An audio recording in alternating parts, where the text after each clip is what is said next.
who was Dante Alighieri? We'll just call him Dante like everybody else.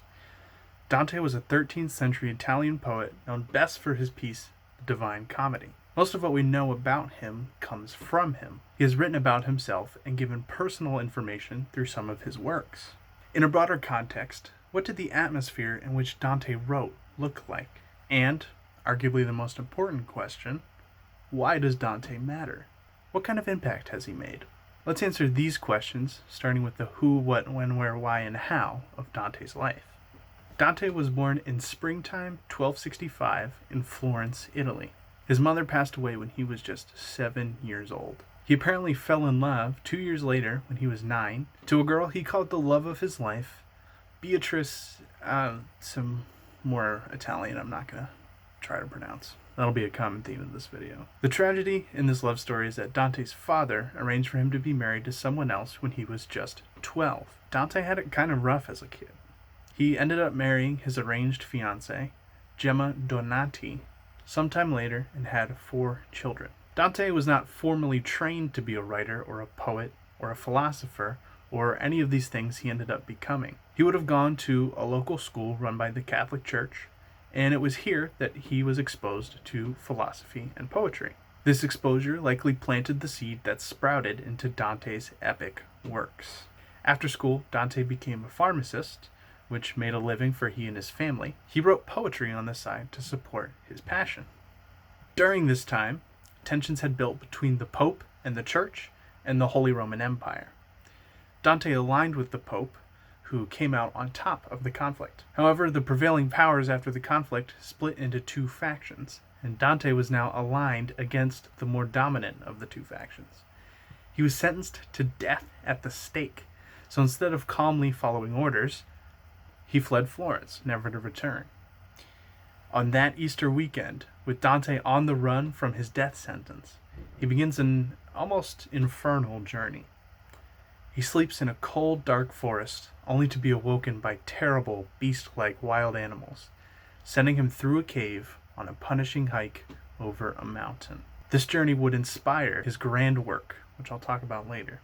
Dante wandered for several years before finally settling in a city called Ravenna, where he and his family would also eventually join him. Before he left Florence, he had already published a few poems, but at this point, Dante was a known and respected poet. Shortly before his death in the early 1320s, Dante finished and published his piece Commedia, or Comedy, which is the reason we're talking about him today. So, now that we understand the general scope of Dante's life, let's look at the next question, which is, how was Dante influenced by his social and political climate? In other words, what's the historical context in which Dante wrote? To start, Catholicism would have dominated the worldview of Dante and his contemporaries. Dante himself cites religious studies in school as the primary influence for his philosophical views and writing. Any of the lecturers and academics Dante learned from were all Catholic, some of them even brushing shoulders with Thomas Aquinas. The Catholic worldview was an inescapable one at the time. We see this in the fact that the Divine Comedy is literally the story of a man who journeys through hell into paradise.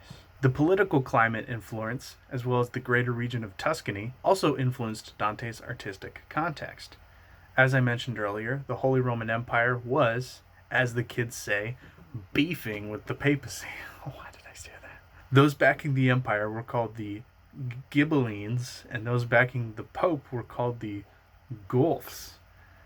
Close enough. The 2 sides were frequently changing power, and the conflicts were apparently deadly. A year after Dante was born, the Guelphs came to power and stayed there, kicking the Ghibellines out of Florence permanently.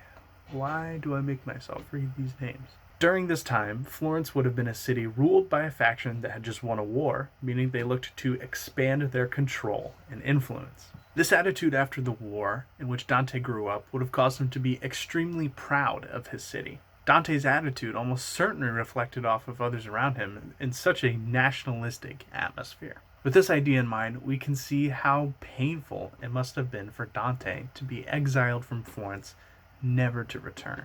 The last but possibly most interesting point of influence for Dante is his love interest, Beatrice. Dante actually wrote about and represented her in multiple of his works. She formed crucial parts to some of these stories, with her death even cutting the piece Vita Nuova dramatically short. Like the story, Beatrice's life was cut dramatically short, and she died at a young age. Her death affected Dante hard, and he still loved her even though he was an arranged engagement, and he still likely loved her even after his life with Gemma and his family. It's a tragic story that sounds oddly Shakespearean, which is ironic given what I'm going to talk about next. So, to bring it all together, why does Dante matter?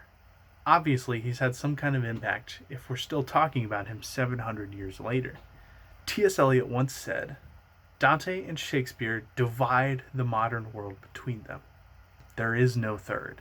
As I briefly touched on, Dante has written several smaller literary and philosophical works, but the reason he's in conversation today is because of his final and pinnacle work, Commedia.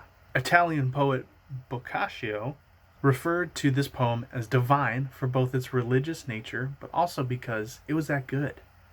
The comment seemed to have stuck because we now refer to this work as the Divine Comedy. The poem is about Dante himself traveling through the 9 circles of hell to eventually end up in paradise. A lot of the genius in this poem comes from Dante's creative imagining of hell's 9 circles, his combination of myth and culture from various settings, and his infusion of history. With the writing of this poem, Dante is credited with inventing the Italian language as it is spoken today. Instead of writing in the traditional academic language of Latin, Dante wrote in the dialect of his Tuscan vernacular to ensure that more people would have access to writings than just academics. After all, he himself did not come from a very academic background and wanted to reflect that. The effect of this language choice is that as the poem became more popular and widely studied, this Italian dialect became a more traditional language. Academics throughout Europe began using more Italian, and this dialect became much more of a common tongue. That tongue has transformed into the modern Italian language that's spoken today. Aside from language, the Divine Comedy has also had an astounding cultural impact. Here's where we can explore the T.S. Eliot Shakespeare quote a little further, and why I said that Dante's love story sounding Shakespearean is ironic. Dante wrote 300 years before Shakespeare, yet we equate them as though he could have had influence over Dante. Like Shakespeare, Dante has had an influence on many things people may not even know about. Pierre-Auguste Rodin's statue, The Thinker, is based on a scene from the first act, Inferno, in which the gates of hell are contemplated. T.S. Eliot, who very clearly recognizes Dante's importance, has based scenes from The Wasteland off of depictions in Inferno. There's even a game called Dante's Inferno, which features Dante slashing his way through hell to rescue Beatrice from Lucifer, which we all can admit has taken some creative licenses. Don't forget the Devil May Cry game series, in which the main character Dante fights off demon invasions on Earth. That's right. Come on. Dante didn't just belong to a writing tradition or even start one. In many ways, Dante is responsible for Western literature. He looked at hell and religion in a new way, and set the world ablaze before the end of the century in which he wrote the comedy. He used his life and experiences for the good of his work, and turned pain into art. He made high literature accessible to his fellow working-class Italians, and in doing so, accidentally enforced a standard language.